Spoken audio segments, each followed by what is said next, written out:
इस वक्त एक अहम खबर यह कि तालिबान से लड़ाई के बीच अफगानिस्तान की सरकार में बड़ा फेरबदल हुआ है। राष्ट्रपति अशरफ गनी ने अफगानिस्तान के आर्मी चीफ को ही पद से हटा दिया है। जनरल हैबतुल्ला अलीजई को नया सेनाध्यक्ष बनाया गया है अफगानिस्तान का। इसके अलावा अफगानिस्तान के वित्त मंत्री खालिद पांडा भी इस्तीफा देकर देश छोड़कर भाग गए।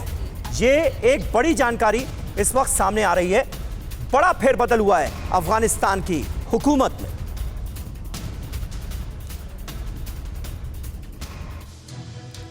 तो अफगान के रक्षा मंत्री बर्खास्त किए गए हैं। क्या कुछ वहां बदलाव हुआ है, जरा हम आपको बिग वॉल ग्राफिक्स जरिए समझाते हैं। तो देखिए, अफगानिस्तानी रक्षा मंत्री बिस्मिल्लाह खान जो हैं वो बर्खास्त कर दिए गए हैं। वजह भी लाजमी थी, तालिबानी हमलों के बीच उन्हें बर्खास्त किया जाना अपने आप में एक बड़ा संदेश भी है और हैरान करने वाली घटना भी है। पूर्व रक्षा मंत्री के घर पर तालिबान ने हमले किए थे।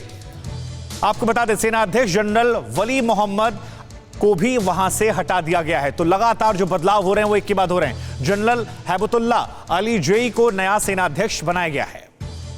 तालिबान के बढ़ते प्रभाव से निपटने के लिए यह बड़ा फेरबदल किया गया। यह बड़ा फेरबदल क्या असरदार होगा, यह अपने आप में एक बड़ी बात है। इधर एक और बिग वॉल ग्राफिक्स जरिए हम आपको जानकारी देते हैं कि देश छोड़कर कैसे वहां के वित्त मंत्री भाग गए हैं। अफगानिस्तानी वित्त मंत्री जो हैं खालिद पांड्या ने इस्तीफा दिया, और सिर्फ इस्तीफा नहीं दिया बल्कि इस्तीफा देने के बाद वो मुल्क छोड़कर भी भाग गए हैं। तालिबान की बढ़ती ताकत के बीच में देश छोड़कर वहां के वित्त मंत्री भाग गए हैं। 7 दिन में 9 प्रांतीय राजधानियों पर तालिबान ने कब्जा कर लिया है।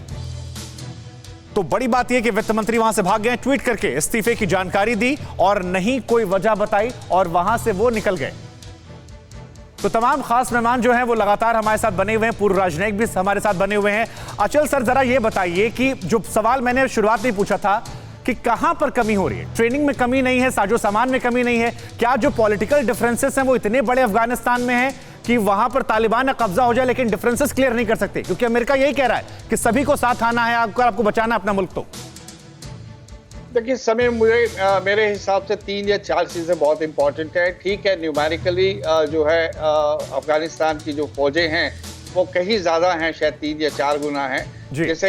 लेकिन जनरल साहब ने जैसे कहा कि उनका मोरल इतना अच्छा नहीं है और उनकी स्ट्रैटेजी ठीक नहीं है। दूसरी, उन्हें पाकिस्तान यानी एक्सटर्नल सपोर्ट मिल रही है जिसकी वजह से जो है उनका पलड़ा इस समय भारी पड़ रहा है। तीसरी बात यह है कि मुझे लगता है कि अब तक जितनी भी अफगानिस्तान की फोर्सेस हैं उनका पूरा कंसंट्रेशन जो है वो मेट्रो सिटीज के ऊपर रहा है और उन्होंने काफी समय से बॉर्डर एरियाज में वॉरलॉर्ड्स के भरोसे छोड़ा हुआ है। उन्होंने सोचा कि जब तक काबुल कब्जे में है, काबुल को बचाना है, हेरात को बचाना है, मज़ार शरीफ को, बड़े बड़े शहरों को। अचल सर, लेकिन अगर 5 दिन में 9 प्रांतीय राजधानी जाती है और अमेरिका ये दावा करता है कि हमने 20 साल ट्रेनिंग दी है, दे आर ट्रेन्ड पीपल, तो फिर लैक ऑफ जो आप कह रहे हैं कि मोरल, ये इसकी वजह क्या हो सकती है? आपको क्या समझ में आता है? देखिए, लैक ऑफ मोरल की वजह तो यही हो सकती है कि आप जब फौजों को कोई मोटिवेशन नहीं है किसी किस्म का, या एक डिफीटिस्ट अप्रोच उन्होंने, ये तो एक साइकोलॉजी है। अगर आप हार रहे हैं तो हार पे हार होती चली जाती है। ये एक साइकोलॉजिकल इफेक्ट हो सकता है। हमारे जनरल साहब इसके बारे में ज्यादा बता सकते हैं, पर मुझे लगता है कि जो इसमें एक मल्टीपल फैक्टर्स हैं। एक अमेरिकन विड्रॉल भी जो है अपने आप में इन पे काफी साइकोलॉजिकल उसका इम्पैक्ट पड़ा होगा। ट्रेनिंग अपनी जगह है, लेकिन जब तक अमेरिकन थे वहां, इन्हें कहीं उम्मीद थी कि हमारे पीछे बिल्कुल सही बात है। अड़ी सोमवार से शुक्रवार शाम 6 बजे सिर्फ TV9 भारतवर्ष पर।